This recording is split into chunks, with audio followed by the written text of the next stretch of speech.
За эсвэл ингээд нэг trust гэдэг ойлголт байгаад байдаг. Гэтэл нэмээд бас хэд хэдэн бичиг баримтуудын нэмж байж энэ ч одоо estate plan гэдэг цогц систем, хамгаалтын систем үүсэх ёстой байд юм байна гэдгийг бас мэдэх хэрэгтэй байна. За тэрний болохоор power of attorney буюу санхүүгийн шийдвэрийг та өөрөө шийдвэр гаргаж чадахгүй байх үед чинь таны өмнөөс тэр шийдвэрийг гаргах эрх олгоно. За өөрөөр хэлбэл юу яриад байна гэхээр одоо ямар та одоо өөрөө асуудлаа шийдэх чадваргүй эрүүл мэндийн байдлаас юм уу эсвэл одоо жишээлбэл одоо яг 100% эрүүл ухаантайгаар асуудлаа шийдэж чадахгүй тохиолдол бол таны өмнөөс санхүүгийн болон банкны үр зөөлийг чинь төлөх одоо хүн өвдлөө одоо жишээлбэл комод орлоо гэд одоо бийл бол зогсдгүй шүү дээ. Тийм ээ, байрны мөнгөө төлөх ёстой, төлөх ёстой, машины мөнгө төлөх ёстой, төлөх ёстой, кредит картны өрөг төлөх ёстой, төлөх ёстой. Гэх мэтчлэн иймэрхүү зүйлүүдийг хэрвээ ямар нэгэн тохиолдолд ороход бол тэр санхүүгийн шийдвэр гаргахыг эрх олгогдсон хүн таны өмнөөс хийх боломжтой байдаг. Хэрвээ тийм юм байхгүй бол бүх мөнгө төгрөг санхүүтэй холбоотой асуудлууд frozen буюу ингээд локлогдчихно. Банк бол ямар ч утгатай би хэн байсан бэ, охин вэ, хүүн вэ, эхнэр вэ, нөхөр вэ өгөхгүй. Power of attorney-г тавьсан уу? Тэр юу ч юм байна уу? Итгэмжлэл ч юм байна уу гэж асуув. Тэгээ тийм юмгаа болоод одоо тэр хүний бүх юмгаа frozen болчихно гэсэн.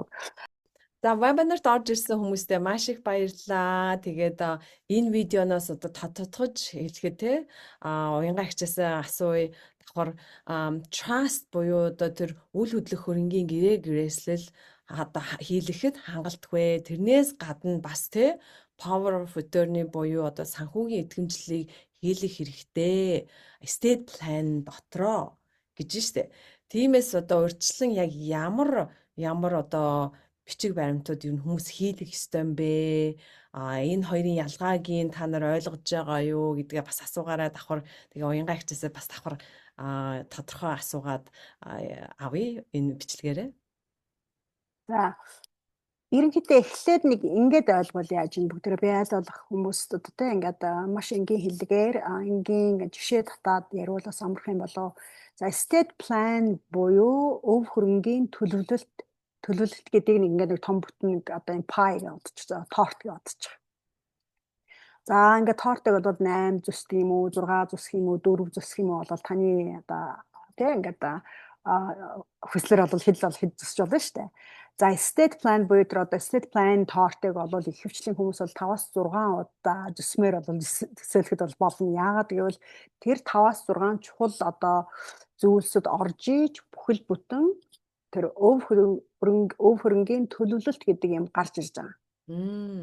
За манай хүмүүс бол ихэвчлэн бол нэгээс хоёр зүйлийг нь л их сайн мэдээд байна энэ дундаасаа. Хамгийн их мэддэг зүйл нь бол will буюу гэрээслийг мэдж байна. За тэгээд trust буюу итгэлцлийн сан гэдэг ийм л хоёр юм мэдээд байна. За тэгвэл одоо ингээд тоорцоо ингээд 5 хуваацсан шүү дээ бүгдээрээ. Тэгээд 5 хуваацсан чинь одоо хоёрыг мэдээд байна. Энэ гурав нь одоо юу юм бэ гэхээр нэрчлэлтэй бичиг баримтууд байгаа шүү дээ. За бас нэг юм чухал бичиг баримт буюу 3 дахь одоо слайс нь юу байж болох вэ гэхээр power of attorney, the financial power of attorney буюу санхүүгийн хувьд таны өмнөөс одоо ямар нэгэн өвчин эсвэл осол орсноос олоод өөрөө шийдвэр гарах чадваргүй болсон үед чинь банк болон санхүүгийн байгууллагууд за тантай холбоотой данснууд за хөрөнгийг одоо шууд гэр бүлчин болвол ямар нэгэн хэмжээгээр бол хүлээж аваад удирдах боломжгүй байдаг. Тэд бол хамгийн түрүүнд одоо банкнд очлоо гэхэд бол хамгийн түрүүнд бол энэ хүний өмнөөс та хууль ёсны одоо шийдвэр гаргах эрхтэй хүн мөн үү, санхүүгийнх нь энэ зохицуултыг хийх эрхтэй хүн мөн үү гэдэг зүйл асуудаг тийм ээ. Тэрийг л одоо тэр 3 дахь слайс буюу power of attorney буюу санхүүтэй холбоотой итгэмжлэл гэж байгаа. За тэгээ нэмээд бол одоо дахиад одоо 2 слайс одоо 5 хуваацсан шүү дээ хоёлаа. Одоо тэгээ 4 дахь нь болохоор healthcare directive гэж бас байгаа. Таны өмнөөс эрүүл мэндийн яаралтай нөхцөлд бол ямар нэгэн эмчилгээ хийлгэх за эсвэл таны өмнөөс эрүүл мэндтэй холбоотой чухал шийдвэрүүд хийх хүний хэлж байгаа.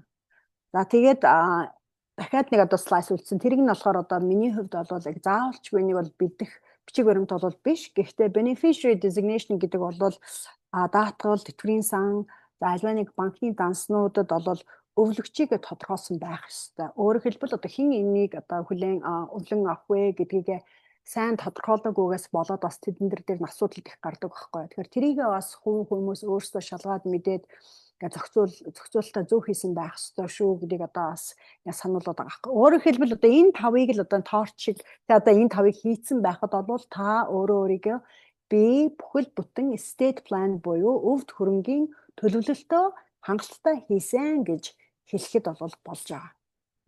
Сток баярлаа. Айгүй задаргаатай ойлгомжтой хэлж өгсөнд баярлаа. Тэгээд энэ одоо өөр хөнгийнхөө тортыг буюу те өөр хөнгийнхөө төлөлтийг та нар маань одоо өшөө асуугаад өшөө яаж одоо энийг чиглүүлж одоо яг ингээ бичиг баримт нь одоо estate attorney буюу estate одоо энэ үйл хөрөнгийн төлөлтийг одоо бэлддэг тийм хуульчтай яаж хандаж бүх юмаа хийх үүдээ тэр болгоныг бит хоёр та бүхэндээ чиглүүлээд холбоод одоо бүх одоо энэ сервисийг хийж өгч болно шүү. Тэгээ бит хоёртай холбогдоорой. Тэгээд вебинарт орж ирсэн бүх хүмүүстээ баярлалаа. За баярлалаа.